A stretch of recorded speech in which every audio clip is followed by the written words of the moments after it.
जानम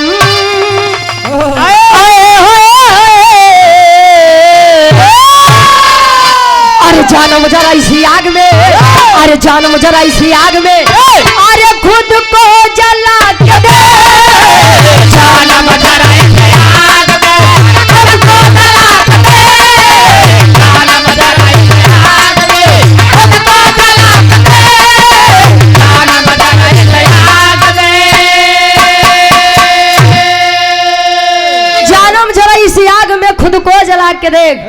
अभी आज के समय में आशुक मास का चाचा बचाए रहा नहीं तो पता लग लाल कई के जब तो चाचू कहीं बिरहा गावे गए कि मारी करे गए बचाओ बचाओ के।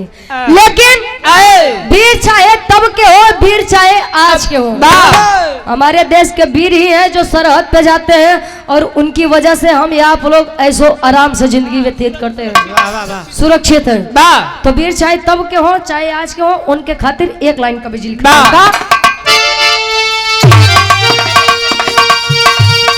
अरे बोला है वीर बघेला,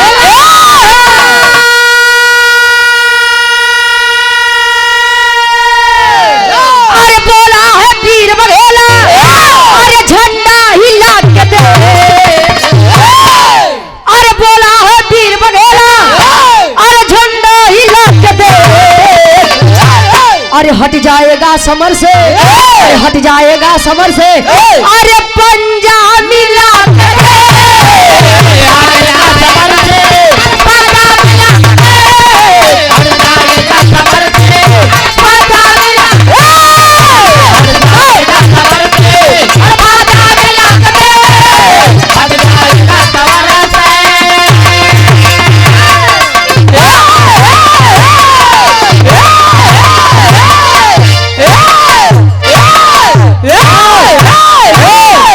बस हो ए भैया कहे बोला है वीर बघेला झंडा हिला के देख, और हट जाएगा समर से तू पंजा मिला के देख।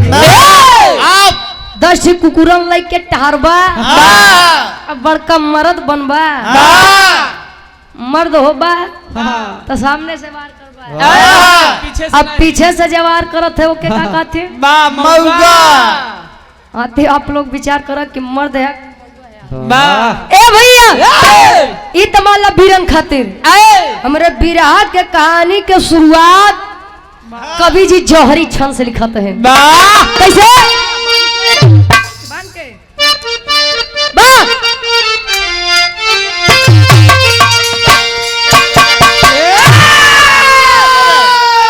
अरे तो एक दिन मजरी माता से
अरे भाई हेलो हेलो तू लोग ही है रामलाल गुप्ता, रामलाल गुप्ता प्रधान समोधीपुर। यदि आपके कानों तक हमारी आवाज पहुंच रही मंच के पास आने का कष्ट है। रामलाल गुप्ता। ए भैया अच्छा गीता में भी लिखा गया है कतो मारे वीर कतो भागे वीर, तो कतो भागे वीर यार। जब तू लोग ही करत बताई देवो करम बाहर जाए खड़ी हुई ए भैया ई हा वीर रस कहानी तनी के समझिया। वीर भोरी के एक दिन माई मजरी से जाई के पूछत बा माई ए माई आखिर माता दुर्गा मुझसे प्रसन्न क्यों नहीं हो रही हैं?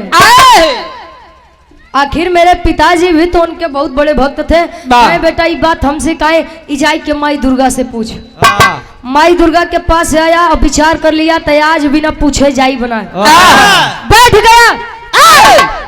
माँ अरे माँ मेरे पिता वीर लोरी जब भी आपको जरूरत पड़ी अपने जंगे का खून पिला करके आपको संतुष्ट करने का काम किए हैं। ए महतारी हम नहीं के लइका ये भोरी कहीं माई माई दुर्गा प्रकट हुई कहीं बेटा ये भोरी मैं तुझसे किस लिए खुश हूँ मुझे ये तू बता। काहे कहे आज तक मेरे अनन्य भक्त और तेरे पिता वीर लोरी का पिंडदान नहीं हुआ है। ये आप लोग कहते हैं कि जब ले पिंडदान नहीं किया जाए तो पुरखा पुरानिया तरन तार नहीं होते। ए भैया हम तो कही थी लड़का लायक मिले नहीं तो मिलवे नहीं करे।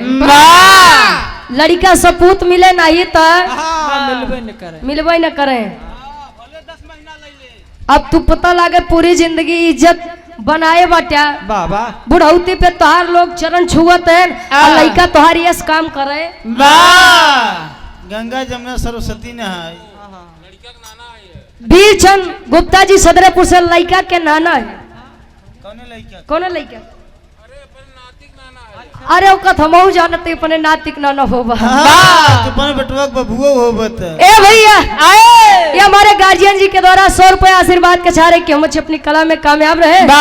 आपका कृपा आपके नतियों बनी रहा है हमारे ऊपर बनी रहा है। हमारे नानी के हमारे नमस्ते बोल दिया भाई। ए भैया और आदरणीय आप अपना म्यूजिक प्रयागराज के प्रोपराइटर साहब हमारे महेंद्र यादव दादाजी ये 100 रुपए देकर सम्मान के आशीर्वाद के चाह रही कि हम बच्चे अपनी कला में कामयाब रहे। माई दुर्गा पूछे बतावे आया गड़गौरा माई मजरी से कहे माई ए माई ये मैं क्या सुन रहा हूँ? कहे क्या? कहे आज तक मेरे पिता वीर लोरी का पिंडदान क्यों नहीं हुआ? काई गड़गौरा में कोनो वीर नहीं है का?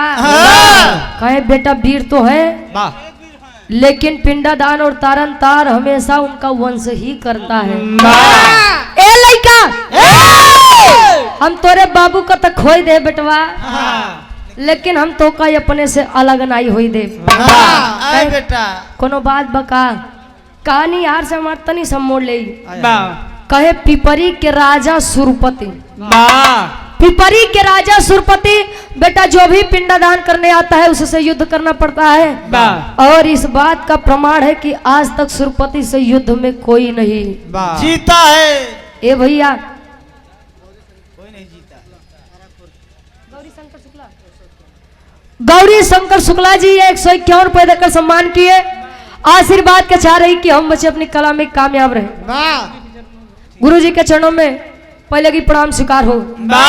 ए भैया माई मजरी जब इतनी बतिया बताएं तो भाई 21 वर्षीय बालक भोरी गुस्से में खड़ा हो गया। ए माई तो का अपने पैदाइश पे शक बका नहीं रे बेटा कहे तब तो का बाबू के वीरताई के ऊपर शक बका नहीं तो कहे सुन हमारी एक बात का कहत बा वीर भोरी एक लाइन गीत लगत बा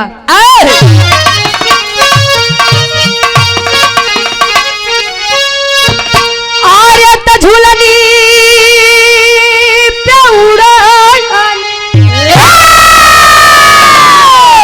आरे त झूलनी पे उड़ानी हाय जहाजिया उड़ा दो हाय जहाजिया उड़ा दो हमार पाई जे बड़ा जहीरा जला दो हमार पाई जे बड़ा जहीरा जला दो हमार पाई जे बड़ा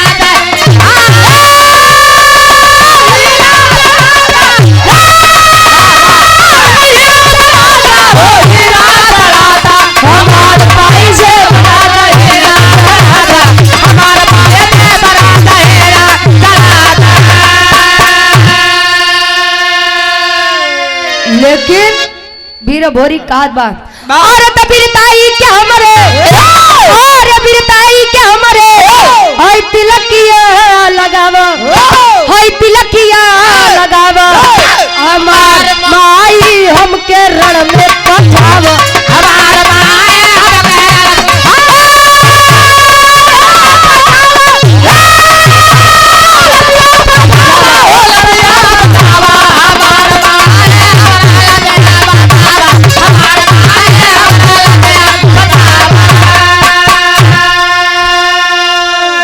अरे तो बाढ़ल गुमान बाटे अब दुश्मन के भारी मिटाऊ खानदान बाटे पूरी तैयारी मिटाऊ खानदान बाटे मार तैयारी मिटाऊ खानदान बाटे मार तैयारी